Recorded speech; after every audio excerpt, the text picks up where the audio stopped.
Herkese merhaba. Sağlıklı, mutlu, güzel bir hafta sonu geçirmenizi dilerim. Şimdi hızlıca bir altına, gümüşe bakalım. Şöyle haftalık grafiklerden yine bakmak istiyorum. Biraz farklı bir analiz yapacağız bugün. Çünkü son günlerde gene özellikle bu savaşla birlikte altın ve gümüşte gene uçuk uçuk hedefler verilmekte ve bununla ilgili çok fazla da soru alıyorum. Gümüşte 70 dolarlar, 80 dolarlar havalarda uçuşuyor. Altında 3000-3500 dolar söylentileri var. Bugün biraz bu konuya değinmek istiyorum.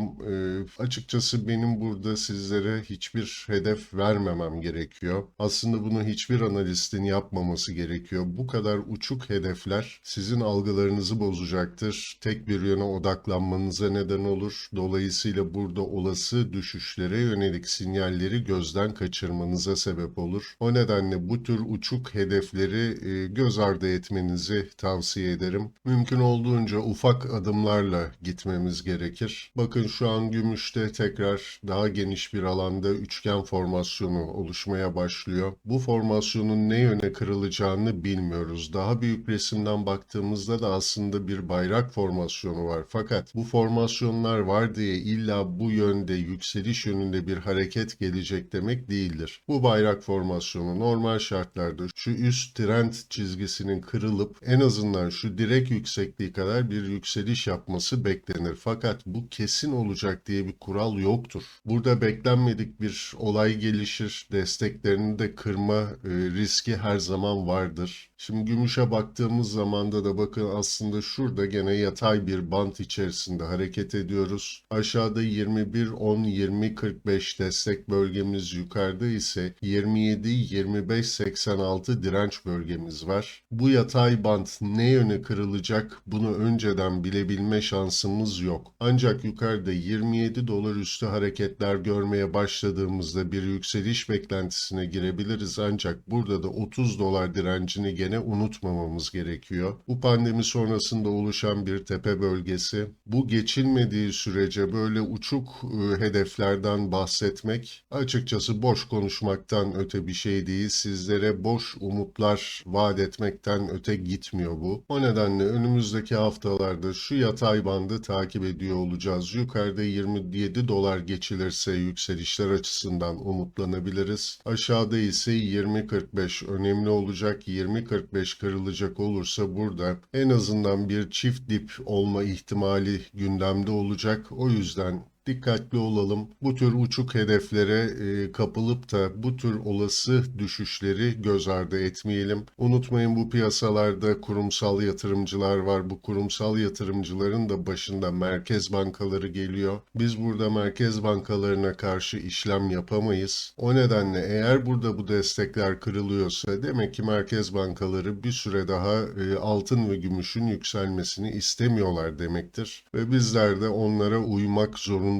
Aksi takdirde kaybeden olmak durumundayız. O nedenle dirençler kırılmadığı sürece ben sizlere yukarıda hedefler vermeyi doğru bulmuyorum. Öncelikle şu üçgen formasyonunun destek dirençlerini takip ediyor olacağız. Buradan ons altına geçelim. Bakın ons altında da şu yatay bant uzun zamandır devam ediyor bu pandemi ilk çıktığı dönemden bu yana. Yukarıda 2080 direnci oluşmuş durumda. Her ne kadar altının daha güçlü durduğu ve bu pandemi döneminde oluşan direnç bölgesine yakın fiyatlıyor olsa da ons gümüşteki o 30 dolar kırılımı gelmeden ons altında bu 2070'ler 2080'ler kalıcı olarak geçilemeyecektir. O nedenle altın yatırımcısı bu tür yükselişlerde gümüşü yakından takip etmeli. Hatta belki bu tarz yükselişlerde bir miktar altından çıkıp gümüşe geçmek çok daha sağlıklı sonuçlar verebilir. Fakat şunu bilin ki eğer gümüş gidemiyorsa altının da yükselişleri geçici olacaktır. Altında da bakın şu son düşüşle birlikte şu bölgede tekrar bir destek bulmuş durumdayız. 1833-1812 korunduğu sürece evet yükseliş gelebilir. Ancak yukarıda 1075-1080 direncinin de üstüne yerleştiğini görmemiz lazım yükselişlerin devamı için. Aksi takdirde bakın burada gene bir arz talep dengelenmesi söz konusu ve beklentimiz yatay bant içinde devam edeceği olmalı şu kırılımları görene kadar. Buradan son olarak altın gümüş rasyosuna geçelim. Bakın altın gümüş rasyosu da yatay bir bant içinde şu an için hareket ediyor. Aslında bakın şu direnç bölgesinin kırılmış olması haftalık grafiklerden baktığımızda biraz tatsız. 85.50, 85.50 üstünde kaldığı sürece şu bir önceki bakın şu alanın direnci kırılmış durumda. Dolayısıyla burada yükselişleri beklemek daha doğru olacaktır. Altın gümüş rasyosunda yükselişler gelecek olursa altın gümüşte de ciddi satışlar anlamına gelir bu. O nedenle rasyodan baktığımız zaman da aslında çok iç açıcı bir süreç yok. Önümüzdeki haftalarda 85-50 altına tekrar yerleşiyor muyuz? Bunu takip edeceğiz. Haftalık uzun vadeli baktığımızda da 77-30'lar önemli. Bunun da altında bakın şu bir önceki gene dip bölgemiz var. 74-58,